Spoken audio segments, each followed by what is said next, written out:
അവൻ അമ്മൂന്ന് പറഞ്ഞൊരു പെണ്ണുമായിട്ട് പ്രേമത്തിലായിരുന്നപ്പോ കുത്തിയതാണ് ആ ടാറ്റു. എന്നിട്ടിപ്പോ അവള് തേച്ചേച്ച് പോയപ്പം ഉടനെ അത് അമ്മ എന്നാക്കി.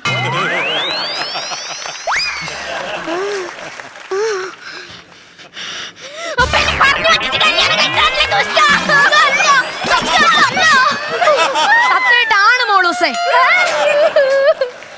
നിങ്ങൾ എന്റെ അമ്മയായിട്ട് ഞാൻ ഒന്നും പറയുന്നില്ല. ഇനി ഒരു നിമിഷം ഞാൻ ഈ വീട്ടിൽ നിൽക്കത്തില്ല. ഞാൻ എന്റെ വീട്ടിലോട്ട് പോവാ. കാണിച്ചു തരാം. എന്നെ പറഞ്ഞു പറ്റിച്ചില്ലേ മോളെ? ഒരു നിമിഷം.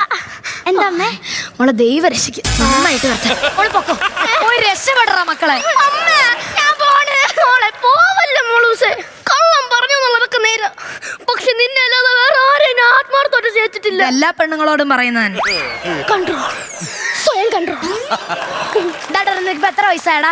30. എന്തോ? 31. എങ്ങനെ? ഇനി കൂടൂല. മോളെ നീ ഇത് കേക്കണം. ഈ വരുന്ന മകരത്തില് ഇവന് 35 വയസ്സ് തികയും. ഓഹോ, അപ്പൊ മധ്യവയസ്കനായിരുന്നല്ലേ? എപ്പോഴെപ്പോഴൊന്നും ഇടയ്ക്കിടയ്ക്ക് 2 എണ്ണം. അതല്ല. അയ്യോ മോളെ പിണങ്ങല്ലേ മോളൂസേ. അമ്മക്ക് ഇത്രയും പ്രായമൊക്കെ ആയില്ലേ, അതുകൊണ്ട് ഇത്തിരി മറവിയൊക്കെ ഉണ്ട്. Old people. അയ്യ ഒരു മണവയില്ല. നിന്നെ പറ്റത് ഞാനാ. ശരിയാണ്, ഞാനൊരു കള്ളനാണ്. പിന്നെ നാട്ടുകാർക്കെല്ലാം അറിയാം. ഒരുപാട് കള്ളങ്ങൾ പറഞ്ഞിട്ടുണ്ട്. കേട്ടല്ല, ഇത് മതി എനിക്ക്. ഇനി പറയാൻ മോളെ കള്ളമല്ല. എക്സ്ക്യൂസ് മീ, ഇവിടെ ഒരാൾ ചങ്ക് പൊട്ടി പറയുന്നത് കേൾക്കാൻ പറ്റൂല. ഓരോ നിമിഷവും മരിച്ചുകൊണ്ടിരിക്കുന്ന ഒരു രോഗിയാണമ്മേ ഞാൻ. രോഗി. എനിക്കിനി 6 മാസം കൂടെ ഉള്ള ആയുസ്. ഏറ്റില്ലേ?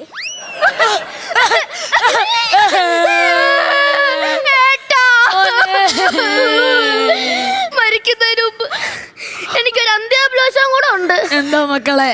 നിങ്ങൾ എനിക്ക് ഈ വീട്ടിൽ മനസ്സമാധാനം തരണം. സമാധാനം ഒക്കെ തരാം, പക്ഷെ നീ ഇവളുടെ കാര്യത്തിൽ ഒരു തീരുമാനം ഉണ്ടാക്കണം. എവിടെ കാര്യത്തിൽ എന്ത് തീരുമാനം ഉണ്ടാക്കണം? നീ എന്തായാലും 6 മാസം കഴിഞ്ഞാൽ ചാവൂല്ല. അപ്പൊ ഈ ചെറിയ പ്രായത്തിൽ തന്നെ ഇവളെ വിധവയാക്കണോ? ഇവക്കും വേണ്ട ഡെരിക്കൂട്ടൊക്കെയല്ലേ മോളെ? വേണം. അതൊക്കെ മരിക്കുമ്പോ നോക്കിയാ പോരെ അമ്മേ? പോരാ, നീ ഇന്ന് തന്നെ മാട്രിമോണി പരസ്യം കൊടുക്കണം. എന്ത് പരസ്യം? 6 മാസത്തിനുള്ളിൽ മരിക്കാൻ പോന്ന എന്റെ മകന്റെ വിധവയാകാൻ പോന്ന വരിക്ക് സുന്ദരനായ വരനെ തേടുന്നു. അയ്യോ, നേരത്തെ ഞാൻ തമാശ പറഞ്ഞതാ. പക്ഷെ ഞാൻ കാര്യമായിട്ടാ.